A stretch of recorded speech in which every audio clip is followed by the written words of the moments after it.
আমরা এক ঘাটেতে নন্দীবাড়ি আর এক ঘাটে খাই মোদের সুখের সীমানায় অরুণ বরুণ কিরণ মালায় আমরা সাপ খেলা দেখাই ওই আমরা সাত ভাই একটি বোন গেহামে গঞ্জে খেল দেখিয়ে আমরা সাপ খেলা দেখাই। এটা গোক্র সাপ, এটা কালী গোক্র বলে। এটা থাকে বিলে পাথারে। এটা মাছ খায়, ব্যাঙ খায়, শামুক খায়। এটা বিষধর সাপ, এটা বিষধর। এটা কাটলে মনে হয় আধা ঘন্টা 1 ঘন্টার মধ্যেই শেষ। এটা বীজ দাঁত ভাঙা আছে এখন বর্তমানে। আমাদের জীবনের পানের জন্য আমরা এটা বীজ দাঁত ভেঙে রাখছি। এটা চাকু দিয়ে এবং দাও দিয়ে বীজ দাঁত আমরা কায়দা কৌশল করে ভাঙতে হয়। না এটা আমরা এখন ওখানে যেতে পারবো না। কেন যাবো না কেন? এটা রিস্ক।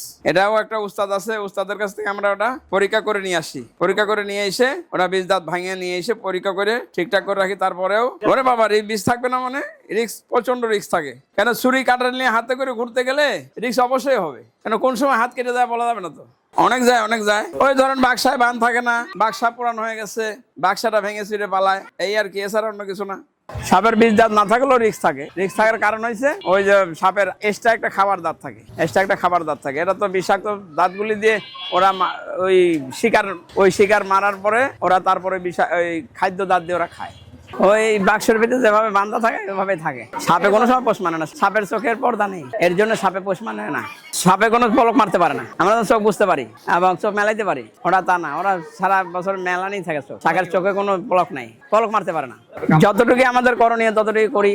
তারপরে যদি না হয় সরকারি ভাবে ট্রিটমেন্ট নেই, হাসপাতালে যাই, নানান স্বাস্থ্য কেন্দ্রে যাই। ওটা আমাদের গাছগাছান্তর দ্বারায় এবং আমাদের কায়দা কৌশলের দ্বারায় আমরা যতটুকু পারি ততটুকুই করি। ততটুকু যদি না পোলায় তারপর পরবর্তীতে আমরা হাসপাতালে যাই। ভয় তো লাগবে। ছুরি নিয়ে হাতে খেলাইতে গেলে তো ভয় লাগবে। মাছ করতে গেলে বটি দিয়ে সাবধানে করতে হয়।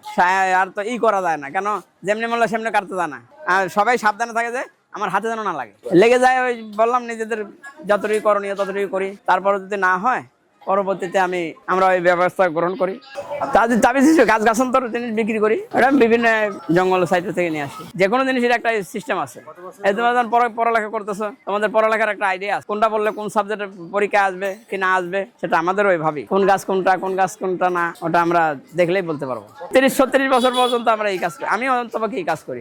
এটা বিভিন্ন এলাকাতে ধরে নিয়ে আসে। দিনাজপুর, রংপুর, রাজশাহী কমে যাওয়ার কারণ হয়েছে যে বিষাক্ত প্রয়োজনীয় সার মার দেওয়াতে ওই গত পানি ঢুকে বিষাক্ত সাপগুলো সব মারা যায়। রাসায়নিক সার, যে রাসায়নিক জীবাণু টাইবাণু আছে, ওটা যখন বর্ষাকাল হয় না, বর্ষাকালে তো একটা ফসল আছে, ওই ফসলটা যখন হয় বর্ষাকালে পানি ঢুকে সব মারা যায়।